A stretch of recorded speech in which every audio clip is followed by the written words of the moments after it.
Chief minister साहिबा ने अपना खेत अपना रोज़गार एक प्रोग्राम जो है उसका आगाज़ किया है और इस प्रोग्राम के कुछ खदोखाल मैं आपके साथ शेयर करना चाहती हूँ। ये जो सरकारी ज़मीन है, जो सरकारी अराज़ी जो बंजर पड़ी रहती थी, जो वीरान पड़ी रहती थी, लेकिन कभी किसी हुक्मरान को ये ख्याल नहीं आया था कि ये ज़मीन के मालिक पंजाब के अवाम हैं और ये ज़मीनें बसाने का और इन ज़मीनों को आबाद करने का जो एक मौका है वो इन बेरोज़गार लोग जो हैं वो उनको मिलना चाहिए। इसी थॉट को आगे रखते हुए चीफ मिनिस्टर साहिबा ने ये अपना खेत अपना रोज़गार स्कीम शुरू की है, जिसके अंदर जो देहातों में जो बेज़मीन हारी हैं, काश्तकार हैं, जो ज़मीन बसाना चाहते हैं, आबाद करना चाहते हैं, उनके अंदर 160 अरब रुपए की मालियत की जो ज़मीन है वो 10 साल की लीज़ पर दी जाएगी। 160 अरब रुपए इस सरकारी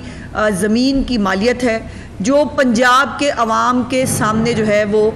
उनका हक़ उनको देने के लिए जो है वो चीफ मिनिस्टर साहिबा ने ये मंसूबा अनाउंस किया है और इस मंसूबे से बराह रास्त 88,780 ख़ानदान मुस्तफ़ीद होंगे। ये वो 88,000 खुशनसीब लोग होंगे जिनके पास जो शायद किसी की जो YBG कहते हैं गाँव के अंदर किसी की ज़मीन करते होंगे, किसी के मज़ारे होंगे, किसी के हारी होंगे, लेकिन ख़ुद अपने ज़मीन जो है वो जितनी मेहनत वो किसी की ज़मीन पे करते हैं, उनके पास चूँकि एक ज़मीन का टुकड़ा नहीं था तो वो जो मेहनत वो किसी की ज़मीन के लिए करते थे, अब इंशाअल्लाह ताला चीफ़ मिनिस्टर मरियम नवाज़ जो ज़मीन उनको देंगी उसके साथ वो ख़ुद जो है वो अपनी ज़मीन जो है वो आबाद करेंगे, ख़ुद जो है वो अपने लिए भी एक रोज़गार कमाएंगे और यकीनन पंजाब की जो एग्रीकल्चर है उसके लिए भी और पंजाब की जो मईशत है उसके लिए भी एक मेन रोल जो है वो अदा करेंगे। पंजाब के मुख्तलिफ़ अज़ला में जो है वो 25 से 40 लाख रुपए मालियत की जो है वो अराज़ी दी जाएगी और इसमें सबसे इम्पॉर्टेंट बात यह है कि सिर्फ अराज़ी देकर उनको छोड़ नहीं दिया जाएगा। बाय द वे मैं पहले ये भी बता दूं कि अराज़ी की निशानदही कैसे होगी। ये एप्लीकेशंस जो है ये मांगी जाए, जो चीफ मिनिस्टर साहब ने इसको इनॉग्रेट कर दिया है। अब इसके ऊपर तमाम जो वेबसाइट है उसके ऊपर बाकायदा अराज़ी दिखा दी गई है, बता दी गई है कि ये इतने से इतने नंबर का ये एक जो है वो 2 से 5 एकड़ के बीच में ये जो ज़मीन है ये दी जाएगी। सो इसमें ख़ुद चूज़ करेगा एक काश्तकार कि उसको 1 एकड़ चाहिए, उसको 2 एकड़ चाहिए, उसको 3 एकड़ चाहिए और ये ज़ाहिर है अवेलेबिलिटी जो है ज़मीन की उसके हिसाब से भी, क्योंकि कई जगहों पर बड़े जो है वो प्लॉट्स मौजूद हैं जिसमें 5 एकड़ तक मिल सकता है, कई जगहों पर छोटे हैं तो वहाँ पर फिर 1-1 एकड़ का जो है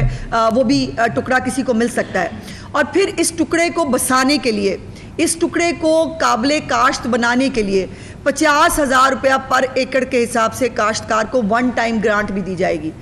यानी वो 50,000 एक एकड़ के ऊपर जो है उसको मिलेगा ताकि वो उसको उन पैसों को इस्तेमाल करके उस ज़मीन को काबिले काश्त बना सके। सो ये इतना बड़ा लैंडमार्क प्रोग्राम है और ये पंजाब के अवाम को जो उनका हक़ था वो चीफ मिनिस्टर उनको मांगना नहीं पड़ता। मुझे खुशी है ये कहते हुए कि पंजाब के लोगों को अपना हक़ मांगने के लिए चीफ मिनिस्टर को कहना नहीं पड़ता।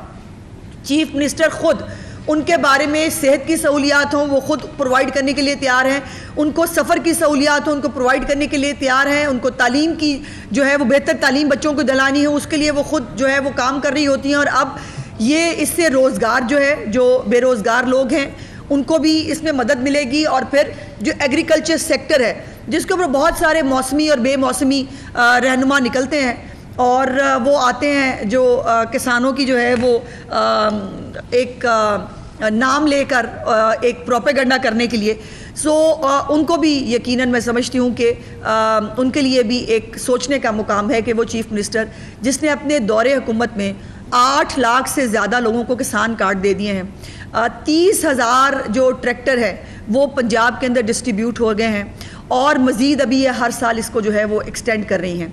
उसके साथ साथ अब ये जो ज़मीन मिलेगी ये सिर्फ़ और सिर्फ काश्तकारी के लिए इस्तेमाल हो सकती है। इस पर कोई घर बनाना, इसके ऊपर कोई और जो है वो पुख्ता तामीर करना जो है उसकी इजाज़त कतई नहीं होगी। ये सिर्फ़ और सिर्फ और फिर ये है कि इसके साथ एग्रीकल्चर डिपार्टमेंट के इंटर्न्स जो हैं जो बड़ी तादाद में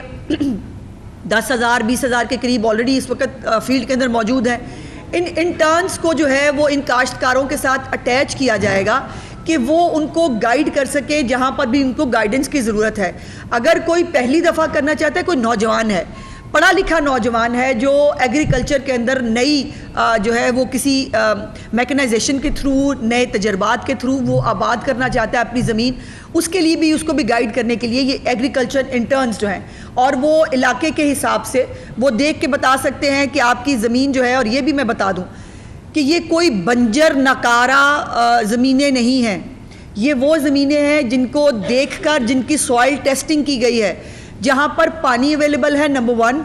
और नंबर 2 कि जो काश्तकारी के लिए मौजू ज़मीन है वो ज़मीन जो है उसका इंतखाब किया गया है। कोई बंजर बियाबान जो ज़मीनें हैं वो इसके अंदर शामिल नहीं है। और इसके अंदर मुख्तलिफ़ अजला में 13,812 लॉट बनाए गए हैं। इसको लॉट कहा है इस ज़मीन के इस टुकड़े को, और ये कोई तकरीबन 13,821 लॉट्स हैं जिसके ज़रिए ये 88,000 से ज़्यादा ख़ानदान जो है वो इसके अंदर मुस्तफ़ीद होंगे।